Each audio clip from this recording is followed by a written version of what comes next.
Hello everyone. आज मैं आपको बताऊंगा ना कि कैसे मैंने एडवांस अकाउंट और अकाउंट्स में एग्जामिशन लाई थी एट सी इंटर में। एंड आप कैसे पढ़ के कैसे स्ट्रेटेजी को फॉलो करके आप एग्जामिशन ला सकते हैं एट सी इंटर लेवल। ठीक है,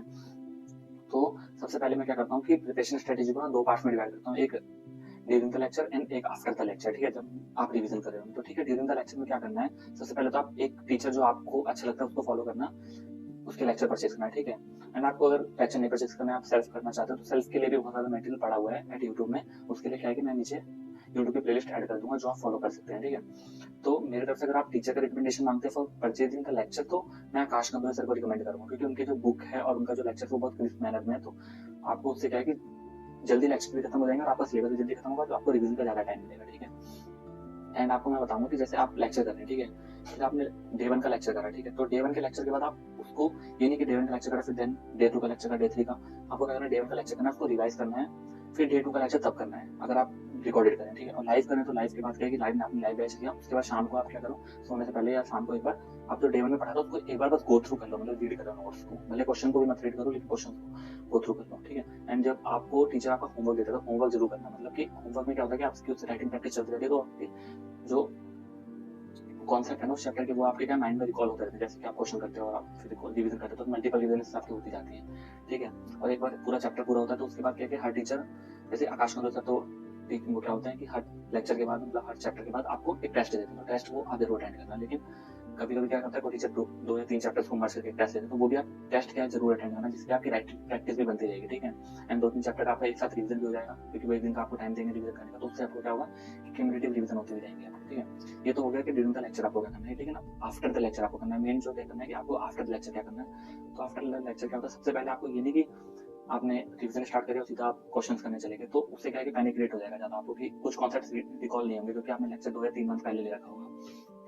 तो आपको सबसे पहले क्या करना है, जिस टीचर से आपने लेक्चर लेते हैं या फिर आपको जो टीचर अच्छा लगता है, जिसके रिवीजन वीडियो अच्छी लगती हैं, उसके क्या है कि रिवीजन वीडियो आप ओपन करें यूट्यूब में, पूरी रिवीजन वीडियो देखें, चाहे 1.5x पे देखने पर, उससे क्या है कि आपको रिकॉल हो जाएगा कॉन्सेप्ट में क्या है। उसके बाद रिवीजन वीडियो बंद करें और उसके बाद कॉन्सेप्ट बुक उठाएं टीचर की, वो पूरी कॉन्सेप्ट बुक रीड करें, उसके बाद आप डायरेक्ट जंप कर सकते हैं क्वेश्चन पे। ठीक है, और ईच एंड एवरी क्वेश्चन आपको बुक का सॉल्व करना है, हाँ, अपने आप। ठीक है, भले आप रीड भी कर रहे हो क्वेश्चन को, लेकिन आपको ईच एंड एवरी क्वेश्चन, कोई भी क्वेश्चन स्किप नहीं करना। यानी क्या है कि आप जब आप क्वेश्चन सॉल्व करें तो आपको तीन ऐसे चीजों का सबसे ज्यादा ध्यान देना है। तो पहला कि क्या है कि जब आप को ऐसा कोई क्वेश्चन लग रहा है कि जो जिसमें कुछ ज्यादा कॉन्सेप्ट्स कवर है चैप्टर के, जो आपको लगता है कि मैं लास्ट में पढ़ूंगा तो उससे क्या है कि मेरा पूरा चैप्टर रिकॉल हो जाएगा, तो आप उस क्वेश्चन को टिक कर लो as LDR, last day revision के लिए। ठीक है, and second type of question जो आपको लग रहा है कि ये टफ है, आपसे नहीं करना पहली बार में, आपको उसका सोल्यूशन देना पड़ा, तो वो आप एलडीआर में मार्क कर लो, तो आप सेकंड डिवीजन में देख लेना। एंड थर्ड कि आपसे क्वेश्चन तो पूरा बन गया, लेकिन उसमें क्या है कि कुछ ऐसा एक एडजस्टमेंट या ऐसा कोई पॉइंट था जो आपको नया लगा है, आपको नहीं बना, तो उसको आप एडजस्टमेंट को मार्क कर लो, हाईलाइट कर लो कि वो कॉन्सेप्ट, वो एडजस्टमेंट मुझे सेकंड डिवीजन में देखना है। ठीक है, तीन टाइप। फिर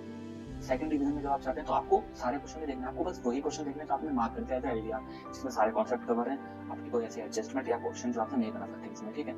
एंड सेकंड डिवीजन के बाद एटलीस्ट एक या दो आपको मॉक टेस्ट तो जरूर अटेंड करना है, और टाइम बेस्ड मैनर, ये नहीं कि पूरा दिन आपने लगा के क्वेश्चन सॉल्व करें आराम से। टाइम बेस्ड मैनर पे जैसे प्रॉपर आप पेपर में सॉल्व करने, क्वेश्चन स्किपिंग नहीं करनी, इसमें आपको पूरा प्रॉपर जैसे आप नोटिंग करेंगे, एडजस्टमेंट, वर्किंग नोट, सब कुछ आप सॉल्व करेंगे वैसा आपको सॉल्व करना है। फिर आपको क्या सजेस्ट, सब कुछ चेक करना है कि आपको इवेल्युएट करना है कि आपने सही करा, गलत करा, कैसा आपने करा, आपकी राइटिंग प्रैक्टिस, मतलब जो आपने लिखा है आंसर वो ठीक से लिखा है कि नहीं। ठीक है, और मैं आपको थर्ड बताना चाहूंगा कि नंबर ऑफ रीजन का ज्यादा डाउट आता है, तो नंबर ऑफ रीजन मैंने तो 2 करी थी, आप 2 या 3 सफिशिएंट होती हैं। फर्स्ट डिवीजन जो होता है वो फर्स्ट और सेकंड डिवीजन आप सही से कर लेंगे ना तो आपको थर्ड भी नहीं करनी पड़ेगी, लेकिन अगर आपने फर्स्ट और सेकंड में थोड़ा लैग करा तो आपको थर्ड करनी पड़ेगी। लेकिन मैंने